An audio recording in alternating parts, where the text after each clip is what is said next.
মুসলমান ভাইরা আমার, আল্লাহ তাআলা ডাক দিয়া বলেন, ও সুদখোর, তোমার শাস্তির কথা তো বহুত বর্ণনা করা হয়েছে, এখন আমি আল্লাহ তোমারে ওয়াজ করতেছি। আল্লাহ বলেন, ফামান জাআহু মাউইযাতুম মির রাব্বিহি মানে তোমার রব, মাউইযা মানে ওয়াজ, বয়ান করতেছেন তোমার রব, তোমার আল্লাহ তোমাকে বয়ান করতেছেন।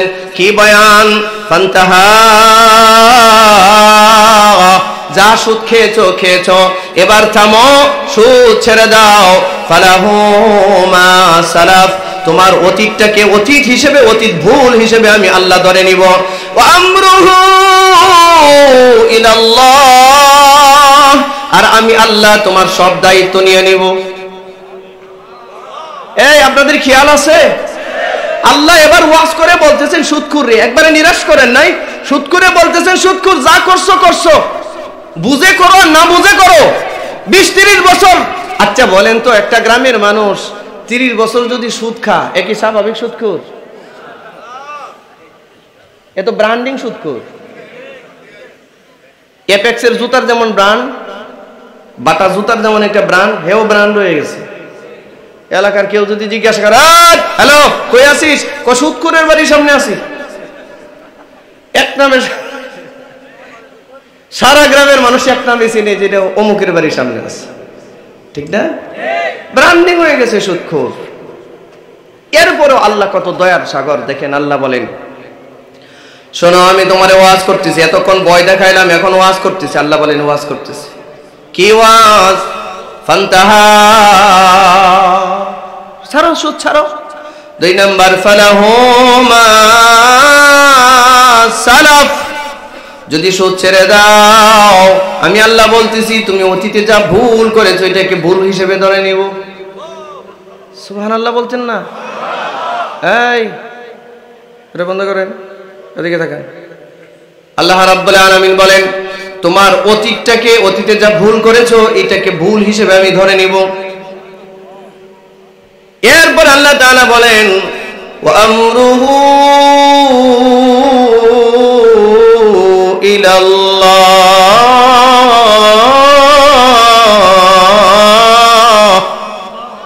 হ্যাঁ, আর আসতে কোন আল্লাহু আকবার।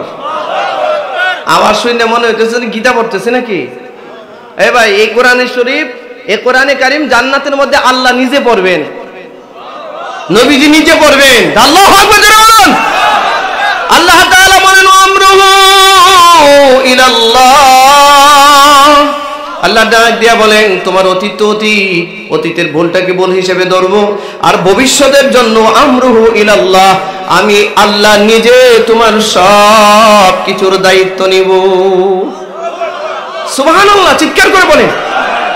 দেখুন, সুদখোর 24 ঘন্টা মার সাথে জিনা করে, সুদখোর 24 ঘন্টা আল্লাহর সাথে যুদ্ধ করে, তারপরে আল্লাহ বলতেছেন, ও সুদখোর, আমি তোমারে সুযোগ দিলাম, সুদ ছেড়ে দাও, আমি তোমার অতীতকে অতীত ভুল হিসেবে ধরে নিব, আর ভবিষ্যৎকে আমি আল্লাহ তোমার যা আছে সব দায়িত্ব আমি নিব। আর যদি এটা না করো, এরপরে আল্লাহ বলেন, ওয়ামান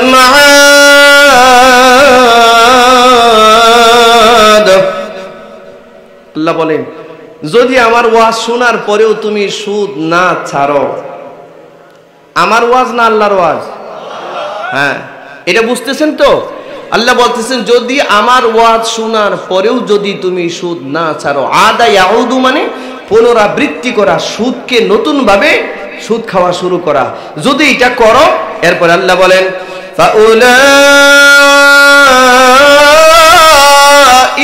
আসহাবুন নার। আল্লাহ বলেন, ফাউলাইকা আসহাবুন নার মানে কি? তোমরাই জাহান্নামী, তোমরাই। কতদিনের জন্য? এরপর আল্লাহ বলেন, হুম ফিহা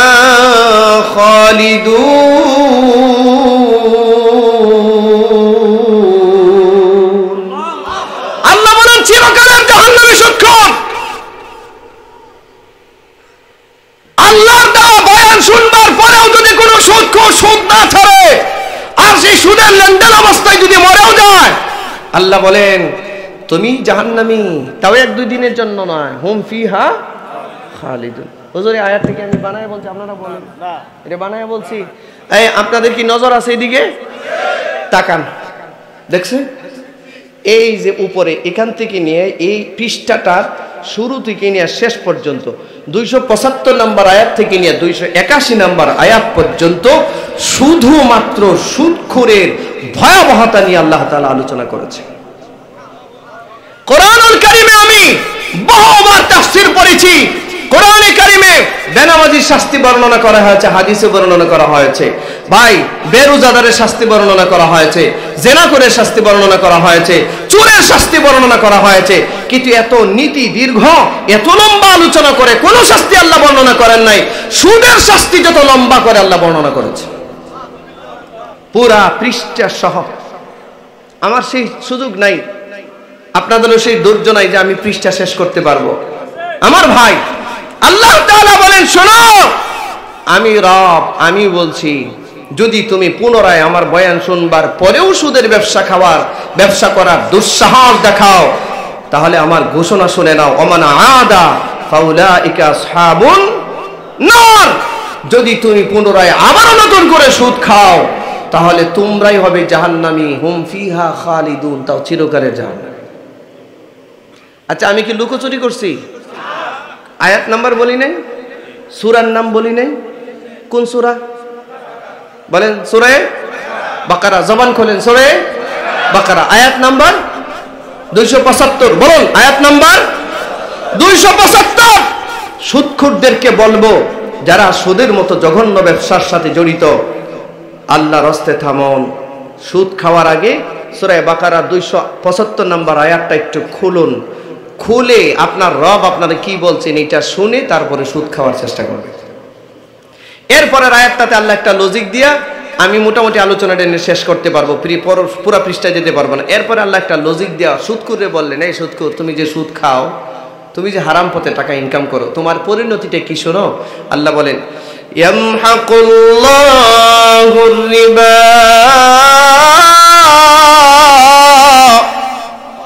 আল্লাহ বলেন শোনো, আমি আল্লাহ রিবাকে, সুদকে, সুদখোরকে ধ্বংস করি। এই কথা শুনতেছেন? আচ্ছা, এই কথাটা কি আমার না আল্লাহর? আল্লাহ বলছি রিবাকে, রিবা মানে কি? সুদ। আর সুদখোরকে আল্লাহ ধ্বংস করে। কে ধ্বংস করে? আল্লাহ। ওয়া ইউরবিস সাদাকাত, আল্লাহ দান সদকাকে বৃদ্ধি করে, সুদকে ধ্বংস করে। এই সিদ্ধান্তটা আমার নাকি আল্লাহ? আচ্ছা বলুন তো দেখি, আল্লাহ যারে ধ্বংস করে দেয় তারে কে রক্ষা করবে? হ্যাঁ, আল্লাহ যার সম্পদ ধ্বংস করবে তারা কে রক্ষা করবে? আছে রক্ষা করার কেউ? কেউ নাই। আপনারা বলবেন, হুজুর আল্লাহর এই আয়াতটার অর্থ বুঝলাম না। 30 বছর 40 বছর যাবত সুদখোর তো ভালোই চলতেছে। মিয়া, মানুষের চেহারা দেখলে ভালো মন্দ বোঝা যায় না। সুদখোরের কলিজায় কি পরিমাণ আগুন জ্বলতেছে আপনি যদি এটা জানতেন। হারাম কখনো মানুষের আরাম দিতে পারে? কথা কোন? হারাম কখনো আরাম দিতে পারে? সুদ কি হারাম, নিষ্কণ্টক হারাম। বলেন সুদ কি? একদম নিষ্কণ্টক হারাম, ঠিক না? সুদ খেয়ে কোনো সুদখোর আরামে আছে এই কথা বলতে পারবে না। সুদখোরের ছেলে 3টা, একটা হয়েছে গাঁজাখোর,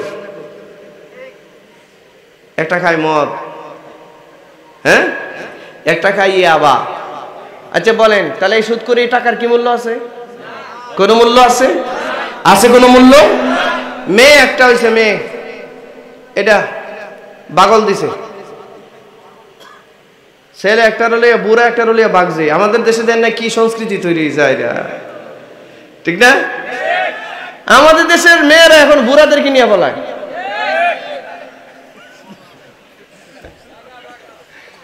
হ্যাঁ, এই কয়টা দিন মানে ইয়াতে সোশ্যাল মিডিয়ায় ঢুকায় যায় না, কোনো সংবাদও শোনা যায় না। হে রে কি রে, এই মেয়ে এই বুড়ারে নিয়ে পালাইছে, এই মেয়ে ওই বুড়ারে বিয়ে করছে, এই সমস্যা হয়েছে, ওই সমস্যা হয়েছে। এটা কি? সুদ করে মেয়ে হঠাৎ করে চিল্লাই গেছে গা, চিল্লা মনে বোঝেন। সুদ করে মেয়ে কই গেছে গা, হঠাৎ করে চিল্লা। এক চিল্লা দিয়া আবার পাঠায় দিছে। হয় না? আপনাদের এলাকায় তো চিল্লা বেশি হয়, কারণ এই এলাকায় প্রবাসী বেশি। মিয়া, প্রবাসী ভাইয়েরা নিজের জীবনটা শেষ করে দিয়া বিদেশ থেকে টাকা পাঠায়, আর তার বউ এখান থেকে গোপনে প্রেম করে না? নাফরমান মহিলা আল্লাহর লানতের উপর এর স্বামীর আমানত নষ্ট করেছে, ঠিক কি না? চিল্লা দিতে যায়, সুদখোরের মেয়েও গেছে চিল্লা দিতে। নাই তো কিছু, নাই তো এদের জিন্দেগিতে থাকার কথা। আল্লাহ বুঝার তৌফিক দান করুন। সর্বশেষ আল্লাহ সুদখোররে এমন মুসিবতে ফালাইছে, এমন অসুস্থতায় পড়ছে, বাংলাদেশে আর চিকিৎসা চলে না। গেছে ইন্ডিয়ায়, চলে না। গেছে থাইল্যান্ডে, চলে না। গেছে আমেরিকায়, চলে না। গেছে ইংল্যান্ডে, চলে না। সর্বশেষ গেছে সিঙ্গাপুরে, এলিজাবেথে। ডাক্তার নাকের মধ্যে লাগাইছে নল, লাগাইয়া সারা জিন্দিগিতে সুদে যা অর্জন করছে সব নলের ভিত্তিতে দিতেছে। ভাল লাগলো না? কথাটা ভাল লাগলো না? ইয়ামহাকুল্লাহুর রিবা, আল্লাহ বলেন সুদ করে আমি এমনি ধ্বংস করি। 40 বছর যাবত যা ইনকাম করছে, 40 দিন সিঙ্গাপুরে থেকে সব দিয়ে আসছে। বলেন বাস্তবতা আছে কিনা? বাস্তবতা আছে কিনা? তাহলে সুদ একটা মহান ইবাদত। এতক্ষণ আলোচনায় কি বুঝলাম? সুদ খাওয়া একটা মহান ইবাদত না হারাম? নাকি হারাম? কারা কারা মনে করেন শেষ স্বীকৃতি দেয়া বাড়িতে যান। বলেন সুদ খাওয়া কি? জোরে বলেন সুদ খাওয়া কি? সুদ কয় প্রকার? সুদ কয় প্রকার? 1 নাম্বার রিবায়ে ফদল। বলেন 1 নাম্বার। জোরে বলেন, এই সবক নিয়ে যান। বলেন 1 নাম্বার রিবায়ে ফদল। এটার সম্পর্ক কিসের সাথে? ব্যবসার সাথে। 2 নাম্বার রিবা আন নাসিয়া, এটার সম্পর্ক টাকার সাথে। মনে থাকবে? এই দুটো প্রকারের সুদকে আল্লাহ তাআলা হারাম করেছেন। আল্লাহ এই অভিশপ্ত সুদ থেকে আল্লাহ আমাদের জিন্দেগি, আমাদের সন্তানদের জিন্দেগি, কিয়ামত পর্যন্ত আনেওয়ালা আমাদের বংশধরদের জিন্দেগি কি যেন আল্লাহ হেফাজত করেন। জোরে বলুন আমিন।